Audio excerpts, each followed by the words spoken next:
BNP chairperson Begum Khaleda জিয়ার মৃত্যুতে শোকের ছায়া নেমেছে আন্তর্জাতিক অঙ্গনে। যুক্তরাষ্ট্র, ইউরোপ সহ এশিয়ার বিভিন্ন দেশের শোক জ্ঞাপন। বিএনপি চেয়ারপারসন বেগম খালেদা জিয়ার মৃত্যুর খবর গুরুত্বের সাথে প্রচারিত বিশ্ব গণমাধ্যমে। প্রভাবশালী মিডিয়ায় তুলে ধরা হয়েছে বাংলাদেশের সাবেক প্রধানমন্ত্রীর দীর্ঘ রাজনৈতিক ক্যারিয়ারের ইতিহাস। ইয়েমেনের মুকুল্লা বন্দরে সৌদি আরবের হামলা, সংযুক্ত আরব আমিরাত থেকে যাওয়া দুটি জাহাজ ছিল লক্ষ্য, বিচ্ছিন্নতাবাদীদের কাছে অস্ত্র পাঠানোর অভিযোগ। দর্শক, এতক্ষণ শিরোনামগুলো দেখছিলেন, এবার বিস্তারিত খবর জানাবো। কেবল বাংলাদেশই নয়, প্রভাবশালী নারী নেত্রী হিসেবে আন্তর্জাতিক পরিমণ্ডলেও উজ্জ্বল এক নাম খালেদা জিয়া। তাই বাংলাদেশের সাবেক প্রধানমন্ত্রীর মৃত্যুতে শোকের ছায়া নেমেছে আন্তর্জাতিক অঙ্গনেও। বাংলাদেশের গণতান্ত্রিক যাত্রা ও উন্নয়নে খালেদা জিয়ার অবদানের কথা স্মরণ করেছেন বিশ্ব নেতারা।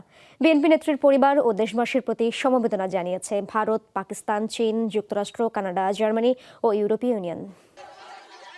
খালেদা জিয়ার মৃত্যুর খবর প্রচারের কিছুক্ষণ পরই এক্স হ্যান্ডেলে শোক জানিয়ে পোস্ট করেন পাকিস্তানের প্রধানমন্ত্রী শেহবাজ শরীফ। বিএনপি নেত্রীকে পাকিস্তানের বন্ধু আখ্যা দিয়ে তার আত্মার মাগফিরাত কামনা করেন। শোকের মুহূর্তে বাংলাদেশের জনগণের পাশে আছে পাকিস্তান, এমন মন্তব্য করেন শেহবাজ। বাংলাদেশের নাগরিক ও খালেদা জিয়ার পরিবারের প্রতি সমবেদনা জানিয়েছেন ভারতের প্রধানমন্ত্রী নরেন্দ্র মোদী। বাংলাদেশের প্রথম নারী প্রধানমন্ত্রী হিসেবে দেশের উন্নয়নে খালেদা জিয়ার অবদানের প্রশংসা করেন তিনি। ভারত বাংলাদেশ সম্পর্কে বিএনপি নেত্রীর গুরুত্বপূর্ণ ভূমিকার কথা স্মরণ করেন মোদী। 2015 সালে ঢাকায় দুজনের সাক্ষাতের কথাও তুলে ধরেন। সাবেক প্রধানমন্ত্রী খালেদা জিয়ার মৃত্যুতে গভীর শোক প্রকাশ করেছে যুক্তরাষ্ট্র।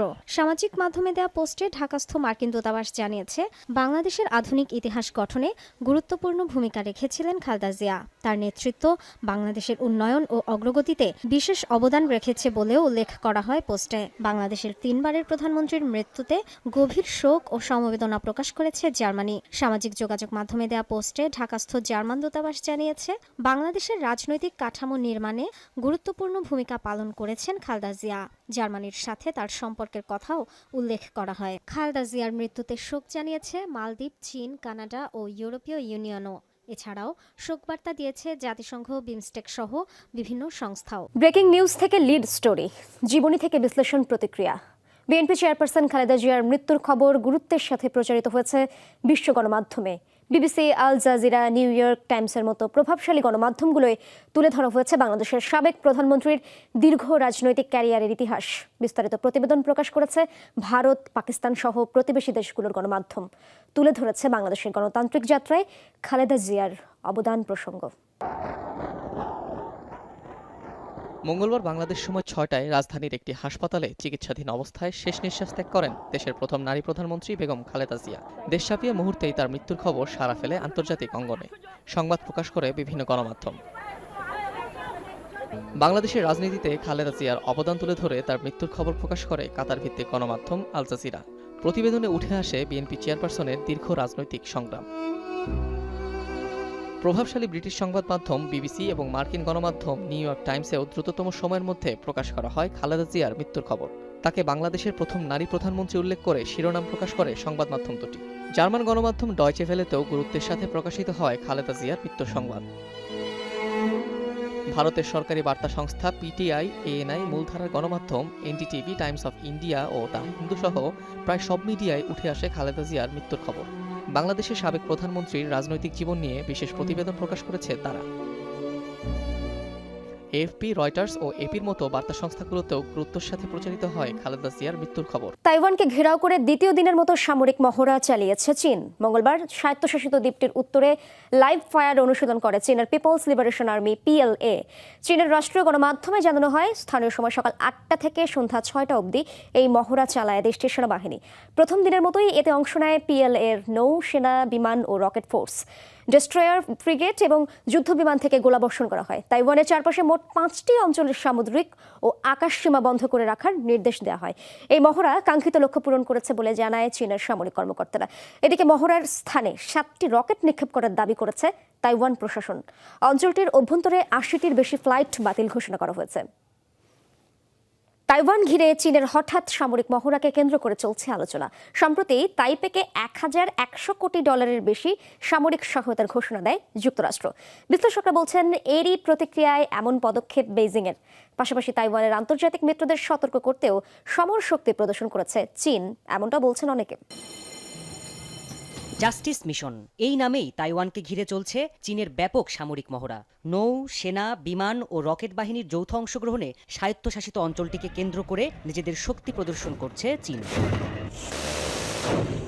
গেল ৩ বছরে অঞ্চলটিকে ঘিরে এমন বেশ কয়েকটি সামরিক মহড়া চালিয়েছে চীনের পিপলস লিবারেশন আর্মি PLA। তবে এর আগে তাইওয়ান দ্বীপের এত কাছে কখনো মহড়া হয়নি, সেসবের পরিধিও এত বিস্তৃত ছিল না। প্রশ্ন উঠছে, হঠাৎ কেন সমর প্রস্তুতিতে ব্যস্ত হয়ে পড়ল PLA?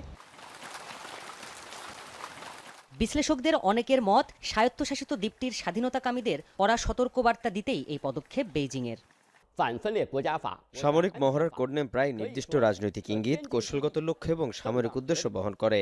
এই জাস্টিস মিশনও তার ব্যতিক্রম নয়। আন্তর্জাতিক বিচ্ছিন্নতাবাদী শক্তি, বিশেষ করে যুক্তরাষ্ট্রকে মোকাবেলায় এই পদক্ষেপ নিয়েছে চীন।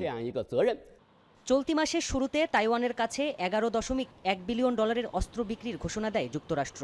এই ঘোষণার প্রতিবাদ জানানোর পাশাপাশি কঠোর পদক্ষেপ নেওয়ার হুঁশিয়ারি দেয় চীনের প্রতিরক্ষা মন্ত্রণালয়। এর ঠিক 11 দিনের মাথায় তাইওয়ান ঘেরাও করে PLAর মহড়া শুরু হয়। অর্থাৎ শুধু তাইওয়ান নয়, দেশটির আন্তর্জাতিক মিত্রদের প্রতিও কঠোর হুঁশিয়ারি দিচ্ছে চীন। আন্তর্জাতিক অঙ্গনে কঠোর বার্তা দিতে চীন এই মহড়া চালিয়েছে। বিশেষ করে যুক্তরাষ্ট্রের প্রতি সতর্কবার্তা পাঠিয়েছে চীন। তাইওয়ানে এই যাবৎকালে সবচেয়ে বড় অস্ত্র রপ্তানি প্যাকেজ দিতে যাচ্ছে যুক্তরাষ্ট্র। তাইওয়ানে অস্ত্র বিক্রি করলে চীন যে খুশি হবে না, এটি সেই বার্তাই দেয়। এদিকে চীনের মহড়ার জবাবে পাল্টা অবস্থান নেয় তাইওয়ানের সেনাবাহিনী। চীন অঞ্চলটিকে অস্থিতিশীল করার চেষ্টা করছে বলে অভিযোগ করে তাইপে প্রশাসন। ইয়েমেনে আবারও হামলা চালিয়েছে সৌদি আরব। দেশটির মুকাল্লা বন্দরে সংযুক্ত আরব আমিরাত থেকে যাওয়া 2টি জাহাজে বিমান হামলা পরিচালনা করে সৌদি নেতৃত্বাধীন জোট। অনুমোদনহীন অস্ত্র রাখার অভিযোগে মঙ্গলবার এই হামলা চালানো হয়। দাবি, বিচ্ছিন্নতাবাদীদের সরবরাহ করতে বন্দরটিতে অস্ত্র ভর্তি জাহাজ পাঠিয়েছিল আমিরাত। হামলায় এখন পর্যন্ত ক্ষয়ক্ষতির তেমন কোনো তথ্য পাওয়া যায়নি। আনুষ্ঠানিকভাবে কোনো মন্তব্য করেনি সংযুক্ত আরব আমিরাত। এদিকে আমিরাতের মদতপুষ্ট সকল সশস্ত্র গোষ্ঠীকে 24 ঘন্টার মধ্যে ইয়েমেন ছাড়ার নির্দেশ দিয়েছে সৌদি নেতৃত্বাধীন জোট। চলতি মাসে ইয়েমেনে ক্ষমতার বড় পালাবদল ঘটে। সৌদি সমর্থিত বিচ্ছিন্নতাবাদী গোষ্ঠী STC দক্ষিণাঞ্চলীয় বিশাল এলাকা নিজেদের দখলে নেয়। এতে সৌদি সমর্থিত সরকারি অন্যান্য বাহিনীর সাথে সংঘর্ষ শুরু হয়। পারমাণবিক শক্তি বৃদ্ধি করলেও আবারও ইরানে হামলার হুমকি দিয়েছেন মার্কিন প্রেসিডেন্ট ডোনাল্ড ট্রাম্প। ইসরায়েলি প্রধানমন্ত্রীর সাথে বৈঠক শেষে সোমবার তিনি এই হুমকি দেন। আমি শুনেছি ইরান আবারও শক্তি বৃদ্ধির চেষ্টা করছে। যদি তারা তা করে তাহলে তাদের আবার ধ্বংস করা হবে, কিন্তু আশা করি এমনটা ঘটবে না, কারণ এটাও শুনেছি ইরান একটি চুক্তি করতে চায়। যদি তারা চুক্তি করতে চায় তবে এটি বুদ্ধিমানের কাজ হবে। রাশিয়ার নোভোগরদে প্রেসিডেন্ট ভ্লাদিমির পুতিনের বাড়িতে হামলা চালিয়েছে ইউক্রেন, এমন দাবি মস্কোর। তবে দায় অস্বীকার করেছে কিয়েভ। অভিযোগ, শান্তি আলোচনা ভেস্তে দিতেই এমন অভিযোগ তুলেছে ক্রেমলিন। সোমবার রুশ পররাষ্ট্রমন্ত্রী সের্গেই ল্যাভরভ বলেন, দেশের উত্তর পশ্চিমাঞ্চলীয় নোভগোরদে পুতিনের রাষ্ট্রীয় বাসভবন লক্ষ্য করে রাতভর হামলা চালিয়েছে ইউক্রেন। ছুড়েছে 91টি ড্রোন, তবে সেগুলো ধ্বংস করেছে রাশিয়ার আকাশ প্রতিরক্ষা ব্যবস্থা। সে সময় পুতিন ওই বাড়িতে ছিলেন কিনা সে বিষয়ে কিছু জানাননি। এই ঘটনার কারণে চলমান শান্তি আলোচনা ও যুদ্ধবিরতি প্রস্তাব নিয়ে নতুন করে ভাববে বলে জানিয়েছে মস্কো। হামলার ঘটনা রাশিয়ার তৈরি মিথ্যা বলে মন্তব্য করেছেন ভলোদিমির জেলেনস্কি। বলেন, ইউক্রেনে হামলা চালিয়ে যাওয়ার অজুহাত তৈরির জন্যই এমন প্রচারণা চালাচ্ছে ক্রেমলিন।